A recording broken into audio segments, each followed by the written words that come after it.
Good morning, ladybugs. How's everybody doing? So, I'm just jumping on for a little bit this morning. Wanted to have a little morning chat. So, let's talk about do's and don'ts and dating. What are some of the things that we shouldn't do? If you have any experience in dating, having a child, or having children and dating, some things that shouldn't be done for safety measures for your child, of course, then for yourself, and then to determine or distinguish if you really have a companion that's really into you versus someone here that's just kind of trying to string you along. One of the primary thing I did in my daughter's life when she was young, I gave myself up until her 6th grade year. It really ended her 5th grade year. That's when I cut my dating life off as far as dating, trying and wanting to meet someone that would be a helpmeet, a suitable helpmeet, not only for me but for myself and her, because she was a girl, and then I still had a young child. But the Lord, I don't know if I ever shared this with you all. The Lord came to my daughter in middle school, not in middle school, in elementary school, and he gave her a premonition about my dating life and when I would get married. He showed her when I would get married and the type of man I would marry. And believe it or not, it was very close to what my dad said when I was a young girl, as far as me not being married younger in life. So it was easy for me to receive that message from her. And she was, I'm trying to think, what grade was Nosha in? She definitely was in elementary school. I cannot remember what grade she was in, though, to be honest. I want to say between the 4th and the 6th grade. The 4th and 5th grade, excuse me, the 4th and the 5th grade. Because her 6th grade year, she started girls' school. Well, I put her in an all-girl program because she was going to middle school. So yeah, so it was around her 4th and 5th grade year. It was before she left elementary. So, but before that time of that dream and that premonition that the Holy Spirit gave her, she actually had an encounter how I did when I was a little girl. So I knew exactly what she was saying. The angels came and woke her up, and they called her by the name that I call her. And they told her they needed to discuss some things with her about her mom. And they showed her. And it took her a few days to actually tell me. She was afraid. She didn't really think that she would be able to explain it correctly. And then she thought, she wasn't sure if it was something necessarily she should say. If I was going to say, oh, that's the devil, don't do that, you shouldn't do that. But she said the Holy Spirit kept telling her the whole week that you need to tell your mom what we told you and tell her what we showed you. So when she came to me, I was so open and blown. I was like, oh my God, she has those experiences I used to have as a child. I just don't know the correct terminology for it, like spiritual terminology or title to it. That's why I said those encounters. But they woke her up just like they did me, and they sat on her bed. We were living in a 2-bedroom apartment. They sat on her bed, and they told her to sit up, and they made sure that she was awoke so that she could truly know that she was in the presence of angels and what they were saying. So that was that. But prior to that, before then, I was dating, y'all, and I still was having sex casually. Now, from what I'm accustomed to, sneaky link is a new word, but where I come from, we had what we call cut buddies back in the day. So I had what I call a cut buddy. And that person and I had a good understanding that you might have to turn your volume down. It's probably where I have my phone. That person and I had an understanding on what we were doing, sex. It was not a relationship. It was just sex. Two people wanting to have some, good but safe sex. So that's what we did. So long story short, my thing was to never bring anybody home unless that person was going to be in my life and had a significant purpose in my life.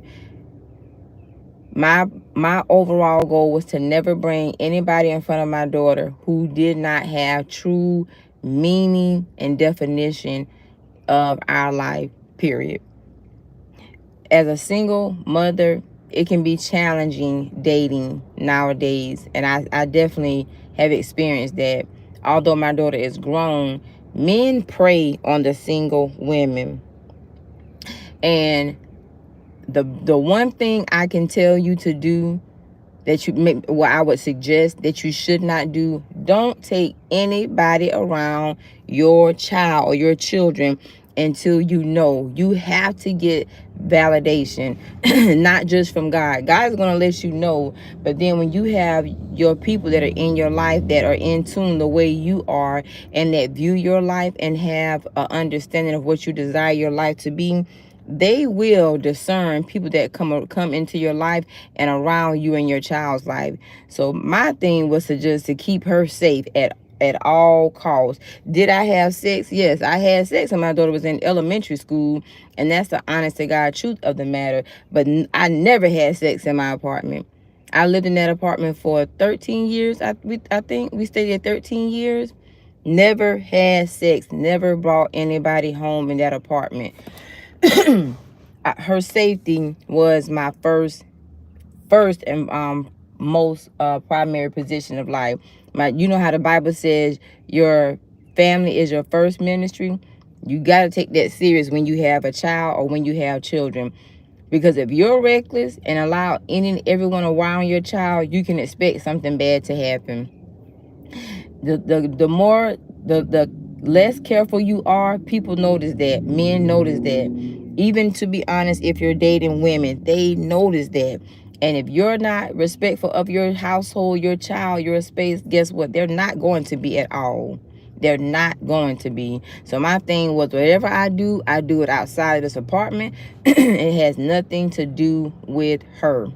Period. Has nothing to do with her. So I just blocked her off. The only thing after that that I did when I dated, when I tried, because I had a lot of failed attempts at dating, because I just noticed that men were not serious. Whether that be to the effect that I did have a child, or to the effect of them just wanting sex. A lot of men just want sex. Not all, but some men just want to have sex. And believe it or not,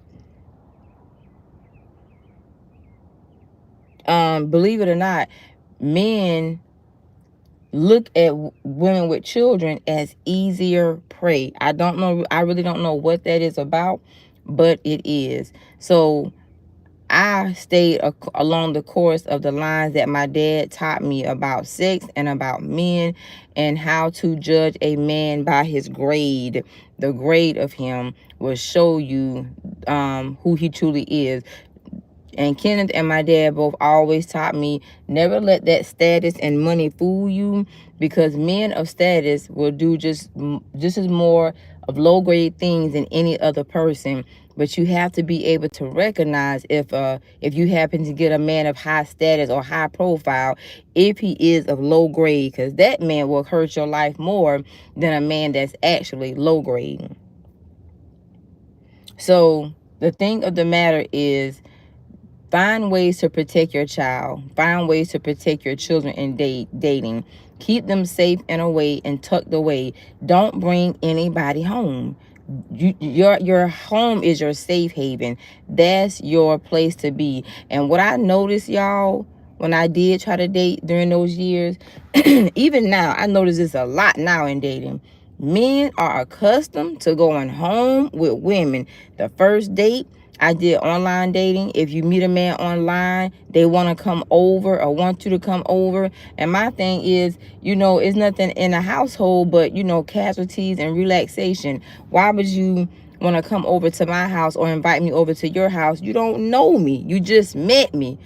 I'm not saying you can't potentially or possibly get it, but there is a, you know, a little bit of sweating in the dating game. But men are not accustomed or built to pursue or date women. They are more so built now to go to their homes or have the woman come over to their home and sex them. I see that's what a lot of dating has turned into. And you got to protect not only your child, but you got to protect yourself from that, because if you don't, I promise you, there will be so many regrets in your life. And there are so many stories of children being molested, children being abused by boyfriends and husbands, and that stuff used to scare me. And it scared me so much to the fact that I just felt keeping people away from home was the safest and the best thing for her as well as me. Now, as a single woman dating now, I do not do people at my house, meaning I do not have company, period, point blank. I have got to know you enough to be comfortable to say, do you want to come over, or even to come to your house. I feel like going to another person's house is a whole lot more dangerous than them coming to your house, especially if you're a woman like me, you know, got a few shotguns and handguns. But people have become so casual and so relaxed to life, and they're too open. Yeah, they want to date you in your cooch. And the thing of the matter is, we control that. And that's what my daddy taught me all my life, that my vagina was my power. And he said it's not about you giving it up. He said it's not about you keeping it. But when you give it to a man, he has to know that he has earned it, that you are not a easy screw. When I met Kenneth, and when Kenneth and I stopped dating and we started having just a true friendship, Kenneth kept me around multi-millionaire men to see how they think, how they act, and how they strategize with women. This is one thing that I want to say to you all about dealing with a man of true money, a man of wealth, and a true high status and a high profile man. If you ever see these high profile men and money and status, if they are, you know, because some of them do sleep around, that's not the eye part. But when those type of men house whores, promiscuous women that are not faithful nor loyal to them, guess what? He has fallen victim to her.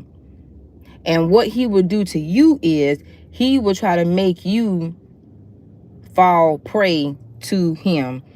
He will try to put you in the shoes that he is in with another woman that he felt weak for. And it's likely a woman that he let his guard down with, whether she's very attractive, whether she's very sexy, whether she's very freaky, whether she's sinister, or whether she's just a woman that he really, really wants. A lot of those high profile men, I'm going to tell you one thing for sure, they're not going to do. They recognize holes. Hoeing is a part of life. And women have various ways of showing themselves of needing and wanting a man to take care of them, because they have that component of laziness. And I'll lay on my back to get it. I'll give you everything. You know, I'll sex you and all this and that. And I'll freak you. But when a man houses, when he provides, when he takes care of a whore, because if she's a ticket to him, a price tag to him, if he is a price tag to her, guess what? Likely she's looking at the next man who could have a bigger price. So don't ever let that intimidate you. And that is something that Kenneth made sure I saw firsthand. And high profile men and men of true money, worth, and value, they don't take care of hoes. They'll sleep with them. Do not get that mistaken. They will sleep with them. Because beauty, attraction, freakiness, kinkiness is easy. But they're not going to try, and they're not going to intentionally be stuck with that person. And guess what?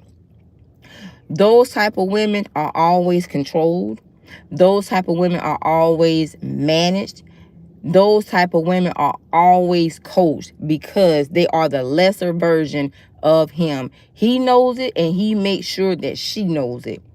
She's a weak woman, period. And she uses the easiest form to get him: sex. Dressing up herself, keeping herself up, all about the outer, but sexing him.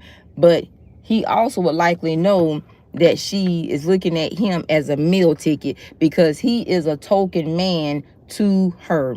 So he makes her a outer token to him. And I noticed there's a lot of talk about high profile men, and when Kenneth and I started discussing this and some of his friends, I promise y'all, they have it all wrong. A lot, when those high profile men and men of money and status, when you start seeing them and you think, oh, they have a child with her, first of all, that's a no-no. There are rules to thumbs in life that certain men do not break. They don't even compromise it.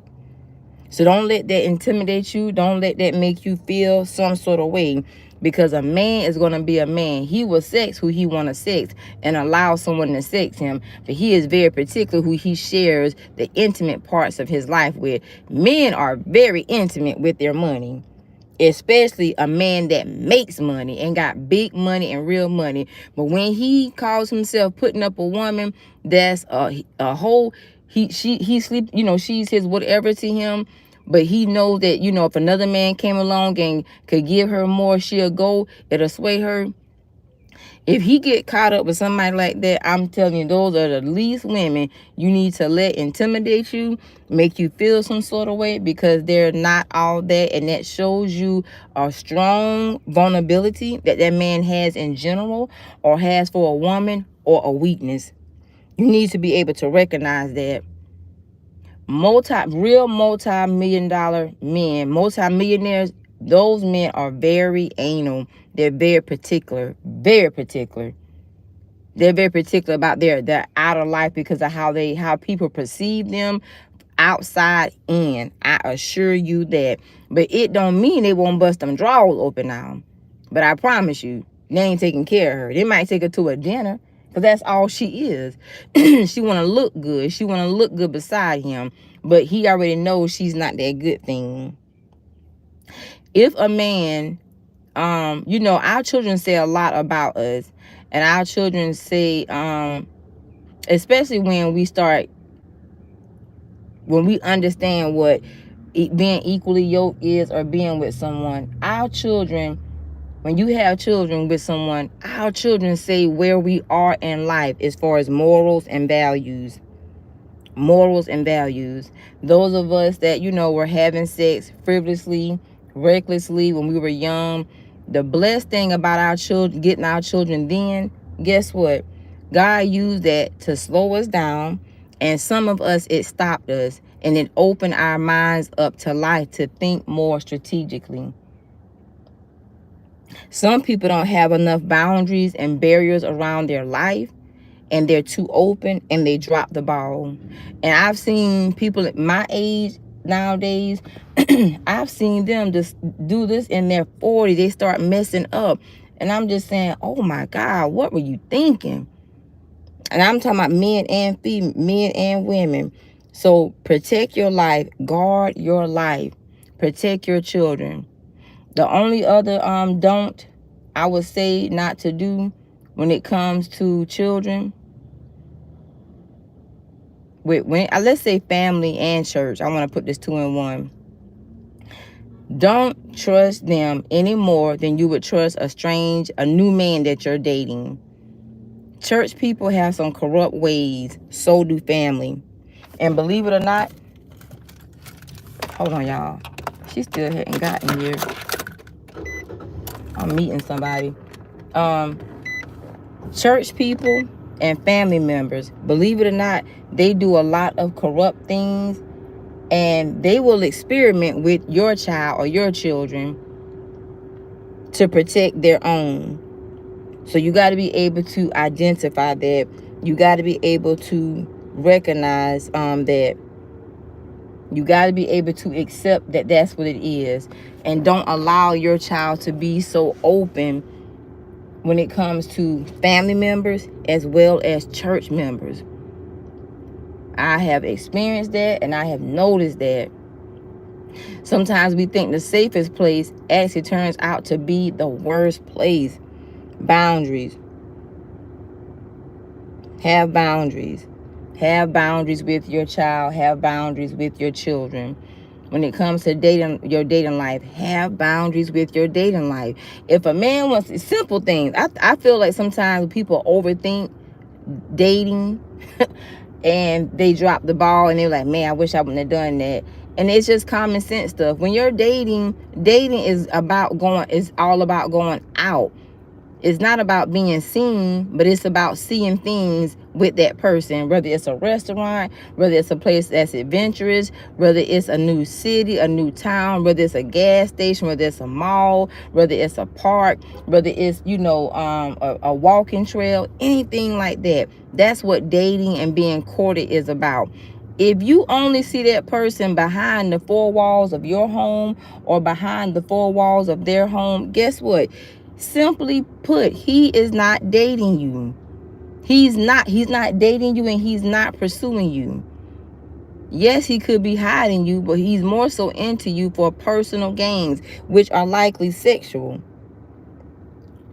So if that's not what you want, just don't start it off that way. How you allow a man to treat you in the beginning is simply how it's going to be. I don't care what his status is. I don't care what his grade is. I don't care what his if he's single or married. He can only do what you allow him to do. The more boundaries you have, the more he's going to respect you. The more no's he give you, and no's, my daddy taught me, are not verbal. You don't verbally tell a man no. You tell a man no with your actions. Because you know when a man wants to get intimate with you, sexual with you, you know that. So you don't tell him, no, I'm not ready for sex. You just show him. You don't put yourself in a position that you cannot control. You don't put yourself in his household. You don't allow him to put yourself in your household. You control you, because that's who you are in control of. That's what my daddy taught me. And even with with Kenneth, he reminded me of that so much.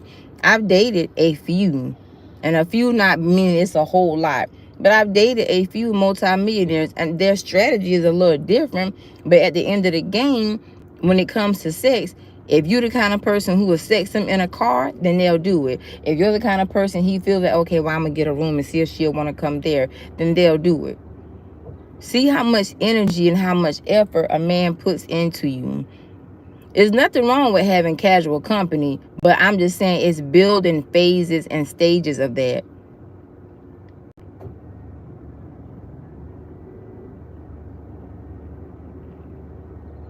So don't jump the gun, don't overwhelm yourself, and don't y'all, not only do you not need to overwhelm yourself, don't overthink it.